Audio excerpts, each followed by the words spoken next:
दोस्तों आज की वीडियो बहुत ही ज़्यादा इंपॉर्टेंट है। वीडियो को लास्ट तक ज़रूर देखिएगा। बाद में ये मत कहना कि मैंने आपको बताया नहीं था या फिर आपने मिस कर दिया था, क्योंकि बाद में आप पछताओगे तो मुझे बहुत ज़्यादा बुरा लगेगा। तो सबसे पहले हम यहाँ पे बात करते हैं बिना बकवास के कि बेसिकली हमें एंट्री ऐसी कहाँ पे लेनी है जहाँ पे एंट्री लेने के बाद प्राइस या तो ऑल टाइम हाई के पास जाए या फिर एटलीस्ट हमारे लॉस के चांसेस जो है वो सिर्फ 2 to 3% रह जाएं और हमें 90% प्रॉफिट होने के चांसेस रहें।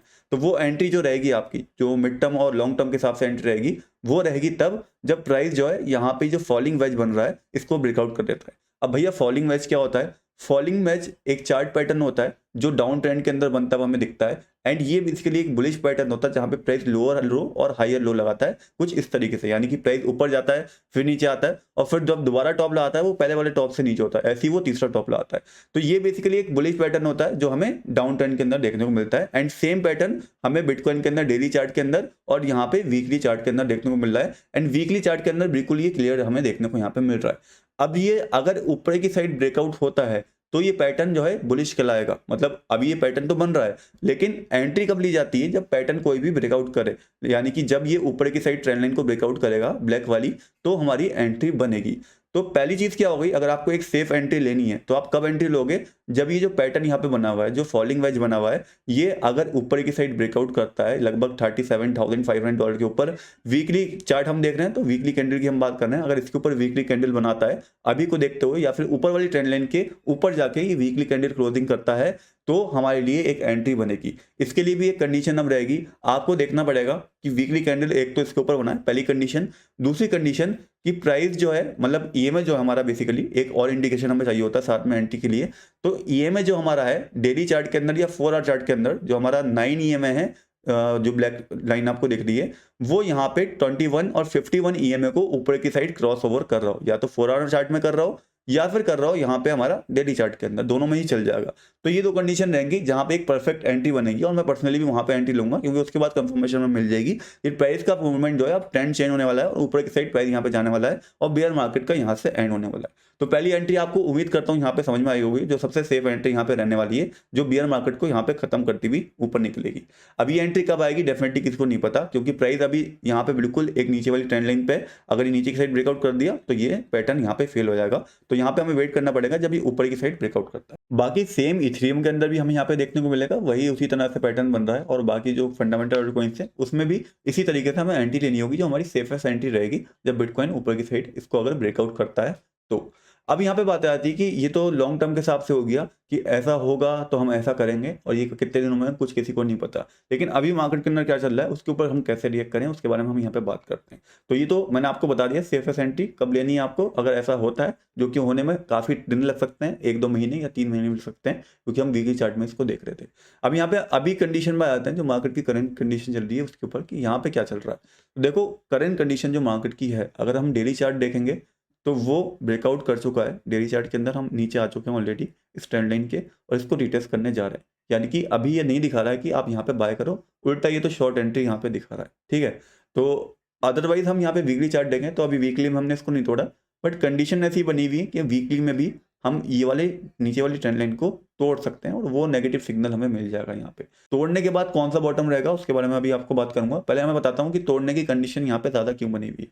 पहली चीज़, जो मार्केट के अंदर न्यूज़ चल रही है, अगर हम बात करें इन्फ्लेशन की, तो यूएस का इन्फ्लेशन पिछले मंथ से ज़रूर कम आया, लेकिन अभी भी पिछले 40 साल का हाई यहाँ पे बना हुआ है, एंड इसको कम होते होते 3-4 महीने, 5 महीने, 6 महीने तो चाहिए होंगे रिकवर करते करते भी, ठीक है।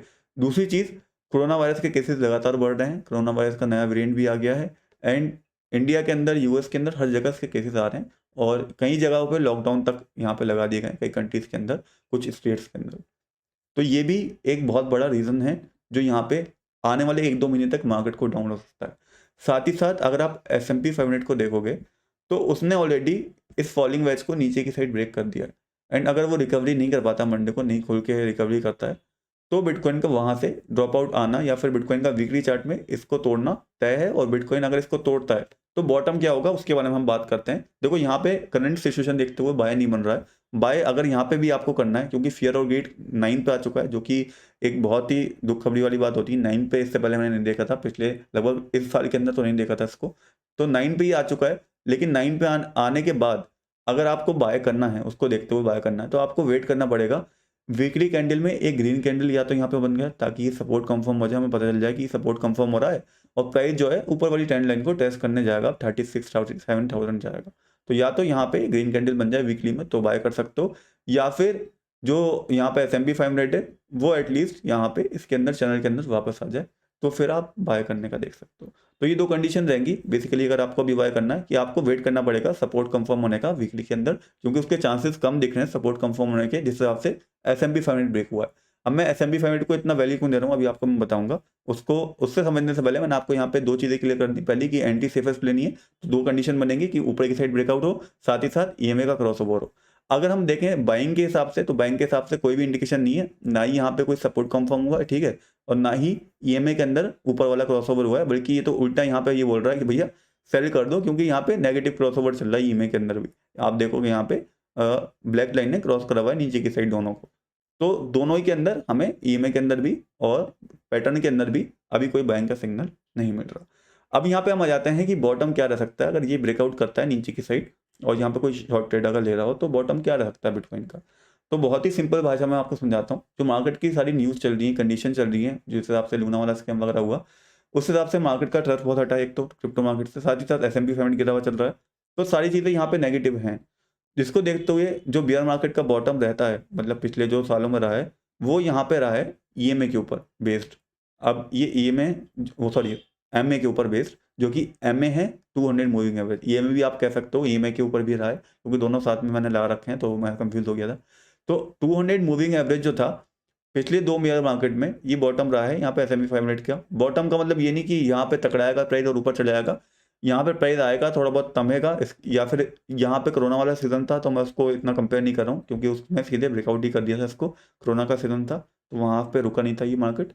तो ये जो रहा है बॉटम रहा है। अगर हम बिटकॉइन का भी देखें, बिटकॉइन का भी सेम है। देखो दोनों चार्ट मैंने साथ में इसलिए खोले ताकि आपको तो पता लगे। देखो 2018-19 के टाइम पे यहाँ पे लगभग 24 दिसंबर के आसपास यहाँ पे बॉटम लगा था बिटकॉइन का, एंड वही डेट यहाँ पे आप देखोगे 2018-19 के टाइम दिसंबर के टाइम यहाँ पे 17 दिसंबर के आसपास यहाँ पे बॉटम लगा हुआ था S&P 500 का। उसके बाद यहाँ पे भी सेम हुआ था लगभग ये 2020 में जब कोरोना वाला था मार्च अप्रैल के टाइम, एंड यहाँ पे भी सेम वही हुआ था। EMA से थोड़ा MA से थोड़ा सा नीचे ब्रेकआउट करके फिर रिकवरी आई थी। तो जो MA होता है ना ये एक बॉटम बताता है कि यहाँ तक प्राइस आएगा, जैसे थोड़ा 5-10% और नीचे जाएगा फिर रिकवरी आना स्टार्ट होगी। अब MA पे आने का मतलब ये नहीं कि MA पे प्राइस आया और जंप कर गया। अगर आप यहाँ पे भी देखोगे ना, यहाँ पे भी MA पे जब प्राइस आया था उसके बाद 2018 से लेके 2019 तक ये चला था लगभग 6 से 7 महीने, 6 से 7 महीने नहीं, क्योंकि ये अक्टूबर से लेके लगभग यहाँ पे चला था मार्च तक, तो आप लगा लो 6 से 7 महीने ही हो गया। तो 6 से 7 महीने ही डंप या फिर ये बेयर मार्केट चलता है। उसके बाद फिर रिकवरी आना स्टार्ट होती है, फिर नया बुल मार्केट जो है वो स्टार्ट होता है जब नए लोग आते हैं मार्केट के अंदर। एंड सेम S&P 500 के अंदर भी आपको देखने को मिल जाएगा लगभग 2-3 महीने तो ये चलता है तो बेयर मार्केट आता है। तो अगर हम ये लेवल को तोड़ते हैं बिटकॉइन के अंदर तो ऑलरेडी तो हम बेयर मार्केट के अंदर तो हैं ही, साथ ही साथ हमारा जो बॉटम रहेगा वो लगभग $23,000 या $22,000 तक हो सकता है। इवन हम $20,000 तक भी जा सकते हैं, क्योंकि उसके चांसेस भी बन जाएंगे। एक वीक वगैरह आ जाती है कभी कभार तो वो भी बन सकते हैं, लेकिन वीकली में बहुत इंपॉर्टेंट रहेगा इसका रोल। अब यहाँ पे जो हमारे पास MA का ऑप्शन रहेगा। एक चीज़ और बोलूँगा, अगर सब लोग MA की बात यहाँ पे करने लगे और सब लोग बात करने लगे बिटकॉइन $24,000 की, तो हो सकता है बिटकॉइन $24,000 नहीं जाए, S&P 500 भी इतना नीचे ना जाए, वो भी रिकवर कर जाए, उसके साथ साथ बिटकॉइन भी यहाँ पे ऊपर की साइड ब्रेकआउट कर जाए, एंड उसके बाद भी हमारे पास जो एंट्री रहेगी उसके बाद फिर हम ऊपर की साइड जो ब्रेकआउट आएगा यहाँ पे फिर वहाँ पे एंट्री लेने का देखेंगे।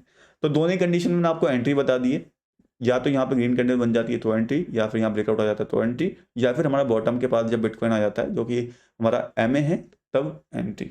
एग्जिट कब लेना है मार्केट से वो आपके ऊपर डिपेंड करता है, आप मार्केट के ऊपर कितना बिलीव करते हो। मैं पर्सनली एग्जिट यहाँ पे नहीं लेने वाला हूँ। जब यहाँ पे EMA का क्रॉस ओवर हुआ था यहाँ पे मैंने एग्जिट लिया था $41,500 के आसपास। उससे पहले मैंने कोई एग्जिट इतना नहीं लिया। मेरा इन्वेस्टमेंट इस टाइम लॉस में चल रहा है मैं जानता हूँ, लेकिन मुझे पता है कि मार्केट रिकवरी करेगी, चाहे स्टॉक मार्केट हो या फिर कोई भी पोर्टफोलियो हो, मैंने सबके अंदर इन्वेस्ट करा है, सब लॉस में चल रहे हैं, सिर्फ बिटकॉइन या क्रिप्टो मार्केट ही लॉस में नहीं चल रहा है। एक और चीज़ बोलूँगा कि ज़्यादा से ज़्यादा कोशिश करना बिटकॉइन इथेरियम के अंदर इन्वेस्ट करने के लिए, क्योंकि बेयर मार्केट के अंदर जो ऑल्ट कॉइन्स हैं वो बहुत बुरी तरीके से क्रैश होते हैं, एंड उसका एग्जाम्पल आपने देख लिए होंगे बहुत सारे कि ऑल्ट कॉइन्स का जो मार्केट कैप है बहुत तेज गिरता है, एंड किसी का भरोसा नहीं रहता कि कौन सा ऑल्ट कॉइन बियर मार्केट को सह पाएगा या टिक पाएगा। तो बिटकॉइन ईथीरियम सबसे बेस्ट रहते हैं अगर आप इस टर्म के अंदर किसी की चीज़ को बाय करना चाहते हो तो। बाकी आपके ऊपर डिपेंड करता है कि आप किस चीज़ के अंदर इंटरेस्टेड हो, लेकिन मेरा पर्सनली पोर्टफोलियो 60% पोर्टफोलियो या 70% पोर्टफोलियो इस टाइम बिटकॉइन ईथीरियम के अंदर है, जो क्रिप्टो का पोर्टफोलियो है। बाकी स्टॉक्स के अंदर भी जो मैं इन्वेस्ट कर रहा हूँ वो सिर्फ बड़ी कंपनीज जो है, जैसे HDFC बैंक है या फिर टाटा का शेयर्स हैं या फिर एप्पल कंपनी, इनके अंदर मैं इन्वेस्ट कर रहा हूँ। होपफुली वीडियो आपके लिए हेल्पफुल रही होगी, एक नॉलेजेबल वीडियो रहेगी, काफ़ी चीज़ें सीखने को मिली होंगी। मिलते हैं कौन वीडियो, तब तक के लिए गुड बाय, जय हिंद।